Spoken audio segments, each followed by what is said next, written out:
Greater Manchester, 1990s. In this close-knit community, Dr. Harold Shipman was more than just a physician. He was a pillar of society. Patients loved him. He was attentive. He made house calls, and he seemed to care more than the overworked doctors at the local hospital. But there was a dark statistic hidden in his ledgers. While other local practices saw a normal rate of elderly deaths, Shipman's patients were dying at an alarming frequency, often in the afternoon, often sitting upright in their favorite chairs, and always while he was the only witness.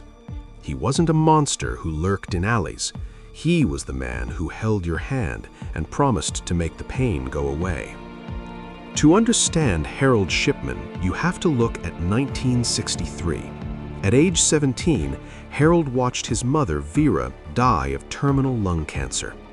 Day after day, he saw a local doctor arrive and administer morphine to ease her suffering. He watched the transition from agony to a quiet, drugged peace. This experience created a distorted blueprint in his mind. Morphine wasn't just a medicine, it was a tool for absolute control over life and death. After qualifying as a doctor in 1970, Shipman's arrogance grew. He was briefly caught forging prescriptions for pethidine to feed his own addiction in the mid-70s, but the medical board gave him a second chance, a mistake that would cost hundreds of lives. By the time he opened his own surgery in Hyde in 1992, Shipman had perfected his method. He targeted the elderly, particularly women living alone. He would visit them under the guise of a routine checkup or a flu jab. Once inside, he would administer a lethal dose of diamorphine, medical-grade heroin. Then he would sit and watch them die. Shipman didn't seek sexual gratification or financial gain in most cases. His high came from the godlike power of deciding when a heart should stop beating. After the patient passed, he would often let himself out, only to discover the body later or wait for a relative to find them, at which point he would provide a falsified death certificate citing old age or natural causes to avoid an autopsy. For over 20 years, Shipman's arrogance kept him safe. But in June 1998, he broke his own rule. He murdered 81-year-old Kathleen Grundy, a former mayoress of Hyde. Unlike his other victims, Shipman decided to profit from her death. He forged Grundy's will on an old typewriter, leaving her entire £386,000 estate to himself. He claimed she wanted to reward him for his care. However, Grundy's daughter, Angela Woodruff, was a lawyer. She knew her mother's meticulous nature and immediately recognized the will as a crude forgery. She went to the police, not suspecting a serial killer, but a simple fraudster. She had no idea she was pulling the thread that would unravel the largest murder investigation in British history. When the police exhumed Kathleen Grundy's body, they found lethal levels of diamorphine in her system. This led to the exhumation of more patients with the same result. But the most damning evidence wasn't in the graves, it was on Shipman's office computer. Shipman had been backdating medical records to make his victims appear sicker than they were, creating a false history of heart disease or respiratory failure to justify their sudden deaths. What he didn't realize was that the computer's hard drive recorded a timestamp for every entry. Investigators proved that he was writing historical symptoms into the files minutes after the patients were already dead. The digital footprints matched the physical bodies, and the trusted doctor was revealed as a systematic executioner. In January 2000, Harold Shipman was convicted of 15 murders and 1 count of forgery. He was sentenced to life imprisonment with a recommendation that he never be released. But the true scale was far worse. A subsequent public inquiry led by Dame Janet Smith meticulously reviewed every death certificate Shipman had signed in his 27-year career. The conclusion was staggering. Shipman was likely responsible for at least 215 murders and possibly as many as 250. He had operated with total impunity because the medical system at the time allowed a single doctor to certify a death and order a cremation without any independent oversight. Shipman used the crematory oven to turn his evidence into ash. Throughout his trial and imprisonment, Harold Shipman never confessed. He remained arrogant, mocking investigators and maintaining a cold, clinical detachment. On January 13, 2004, the day before his 58th birthday, Harold Shipman took his own life in his cell at Wakefield Prison. He took his motives to the grave. His death meant that the families of hundreds of victims would never hear him admit guilt. However, his crimes led to a total overhaul of the UK's medical and death certification laws. Today, his name is a shadow over the medical profession, a reminder that the most dangerous killers aren't those who hide in the dark, but those who wear the mask of a healer.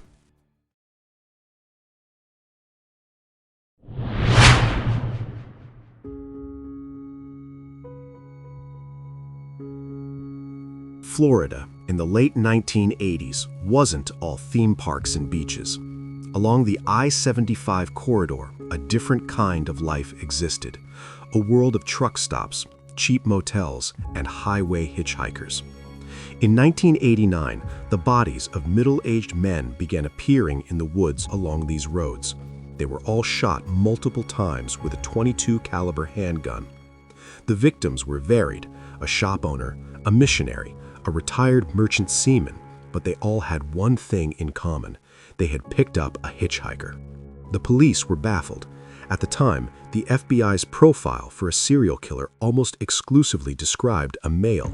No one was looking for a woman. They called the unknown suspect the Tybee Woods Killer, unaware that the person pulling the trigger was a woman who had been discarded by society long before she ever picked up a gun. To understand Aileen Wuornos, one must look at the wreckage of her early life in Michigan. Born to a teenage mother and a father who was a convicted child molester, Aileen was raised by abusive grandparents. By the age of 11, she was engaging in sexual activity for cigarettes and food. By 15, she was homeless and pregnant. She spent the next 2 decades drifting across the country, accumulating a long rap sheet for armed robbery, forgery, and assault. By the time she settled in Florida in the late 80s, Aileen was a woman who viewed the world through a lens of extreme hostility and survival. She made her living as a highway prostitute, a dangerous profession that put her in constant contact with men in isolated locations. On November 30th, 1989, Aileen met Richard Mallory, an electronics store owner. After she hitchhiked a ride, they ended up in a remote area. Aileen would later claim that Mallory brutally raped and tortured her and that she shot him in pure self-defense. Mallory was her first victim, but he was the only one whose criminal past supported her narrative. It was later revealed he had served time for a prior attempted rape. However, over the next 12 months, 6 more men, including a retired merchant seaman and a part-time policeman, were found dead in similar fashion. The frequency of the killings suggested that Aileen had moved past self-defense into a pattern of predatory homicide and robbery. The investigation turned when Aileen and her partner, Tyria Moore, were involved in a car accident involving one of the victims' vehicles. Witnesses provided a description that led police to The Last Resort, a gritty biker bar in Port Orange, Florida. On January 9, 1991, undercover officers arrested Aileen at the bar. While she initially remained silent, her girlfriend, Tyria, under pressure from the police, agreed to record phone calls to get a confession. In a desperate attempt to protect the woman she loved, Aileen confessed to the murders, claiming she acted alone. Aileen's defense was consistent from day one. She claimed every single man she killed had tried to rape or assault her while she was working as a prostitute. She argued that in the lawless world of highway sex work, it was kill or be killed. The prosecution painted a different picture. They pointed to the fact that she had robbed the men, taking their cars and belongings. The media became obsessed. To some, she was a cold-blooded man-hater. To others, she was a victim of a lifetime of horrific abuse who had finally snapped. Her trial wasn't just about murder.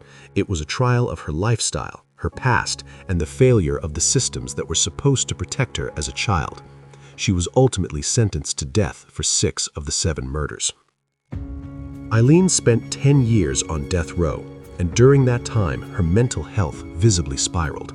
She began claiming that her mind was being controlled by sonic waves and that the prison food was being poisoned.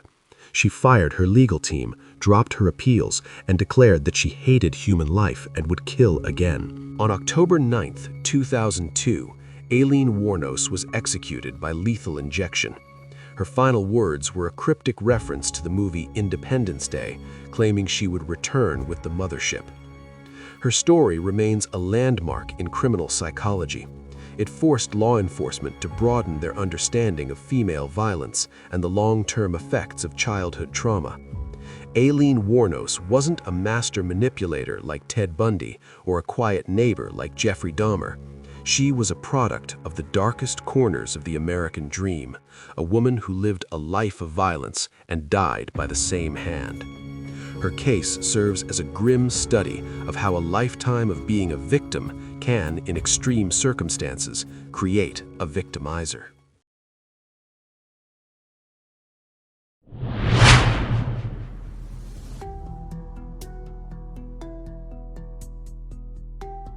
Tokyo and Saitama Prefecture, 1988. Japan was at the height of its economic bubble era, a time of neon lights and technological optimism. But in the quiet suburbs, a nightmare was beginning. 4 young girls, aged between 4 and 7, vanished without a trace. The police were paralyzed. There were no witnesses, no ransom notes, and no clear motive. It wasn't until the killer began a sadistic game with the victims' families that the true nature of the predator emerged. He didn't just want to kill, he wanted to terrorize. He sent postcards to the grieving parents detailing his crimes, and even delivering the cremated remains of one victim to her doorstep in a small cardboard box. This was a killer who viewed his victims not as people, but as props in a horrific, self-made fantasy. To understand Miyazaki, one must look at his childhood.